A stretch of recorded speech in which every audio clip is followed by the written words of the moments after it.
Lukas. Dimuliakanlah Tuhan.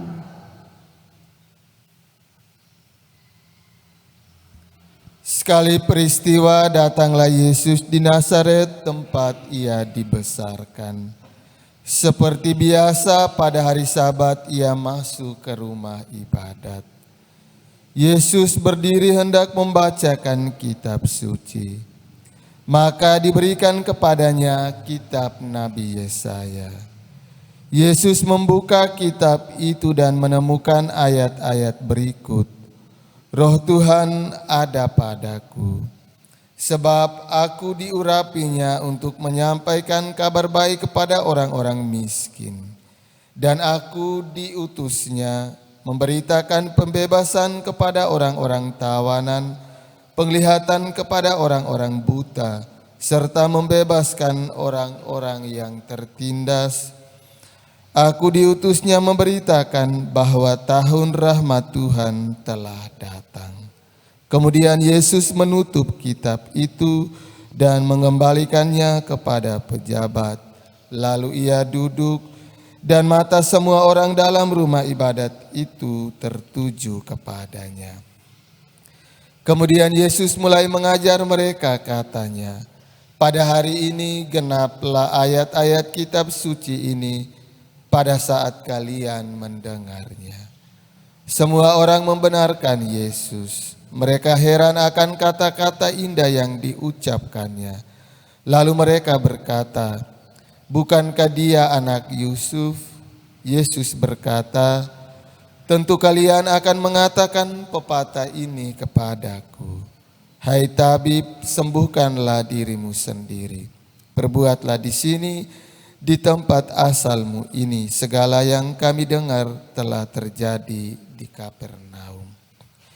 Yesus berkata lagi, aku berkata kepadamu, sungguh tiada nabi yang dihargai di tempat asalnya.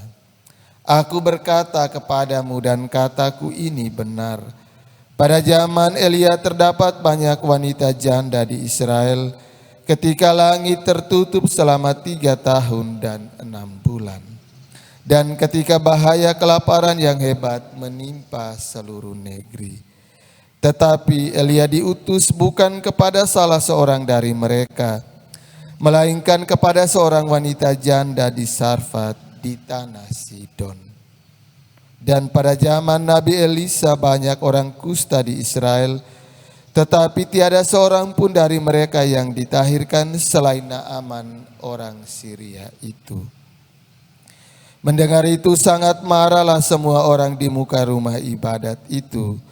Mereka bangkit lalu menghalau Yesus keluar kota dan membawa dia ke tebing gunung tempat kota itu terletak untuk melemparkan dia dari tebing itu. Tetapi Yesus berjalan lewat tengah-tengah mereka lalu pergi. Demikianlah sabda Tuhan. Terpujilah Kristus. Para oma dan opa, bapak ibu, anak-anak, saudara-saudari, umat beriman yang dikasihi Tuhan. Dalam bacaan pertama tadi,